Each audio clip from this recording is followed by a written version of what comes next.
Alright guys, welcome to No Bullshit Chicken Korma.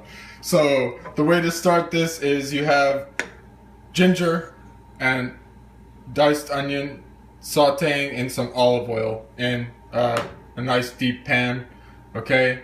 I've done that just now. I started it literally as soon as I started this video, okay? And you just saute this in oil. Okay, and to this we're going to add some whole spices, which I'll show you here.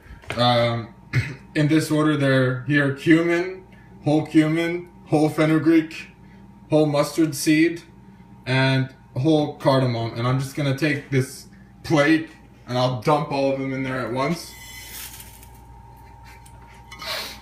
Alright, and so I'm gonna saute these spices with the onions and the ginger and the garlic.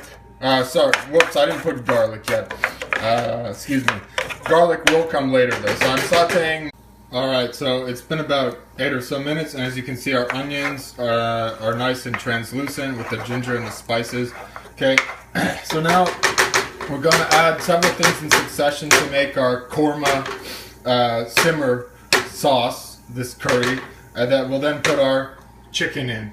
And then we'll cook that for a little bit, and then that's basically all there is to it. Okay, so first, chopped garlic.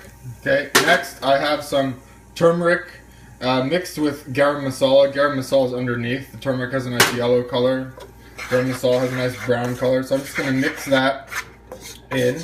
Okay, and if the pan gets dry, doesn't matter. We just want to sort of mix these spices in.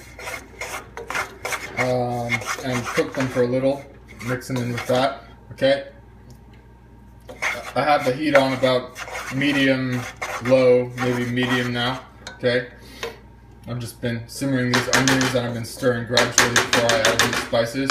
Okay, the next thing we want to add is whole milk yogurt, and the more sour the better. I went to the grocery store today and I needed to get more of this whole milk yogurt. They didn't have whole milk yogurt. Most of the yogurt in the US grocery stores is bullshit yogurt. You want real yogurt, okay? So since I couldn't find a whole container of real yogurt, what you can also do is you can add coconut milk. So I'm gonna mix these two, and the coconut milk needs to have a lot of fat in it too, a lot of full fat, no reduced fat, because if you have reduced fat anything, you'll get a bunch of curdling and it'll be disgusting, okay? So you need this sort of fat to help make the sauce a creamy consistency. And you don't want to add any water. You don't want to add any water if you can avoid it, because you really want this to be a nice, creamy, rich sauce. Okay?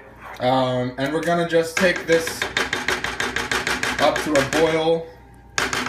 Not a roaring boil, but just little simmer boil. We'll take the heat up a bit more. Okay.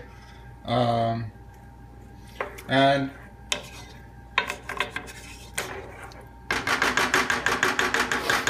I will let that cook just for about a minute. See you then. Okay, it's been about a minute, give or take, and you can see that our korma sauce is starting to simmer up very nicely.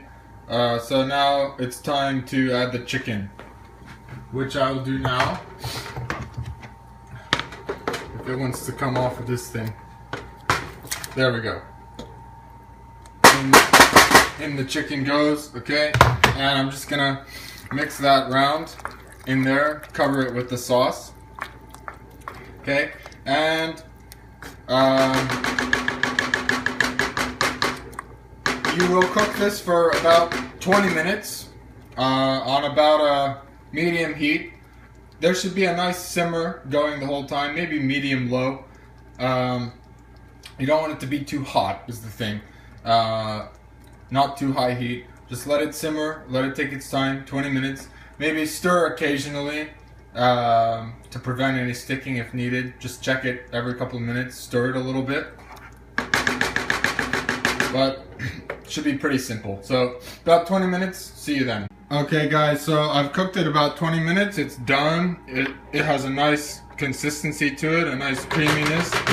So I'm just going to show you how to serve this now. Okay, you serve it with brown rice and a lot of cilantro. Okay, the fresh cilantro. I take the fresh cilantro, I put it over the brown rice. Okay, like that. Then just serve it onto the bowl. Just like that. Look at that quality. We hungry.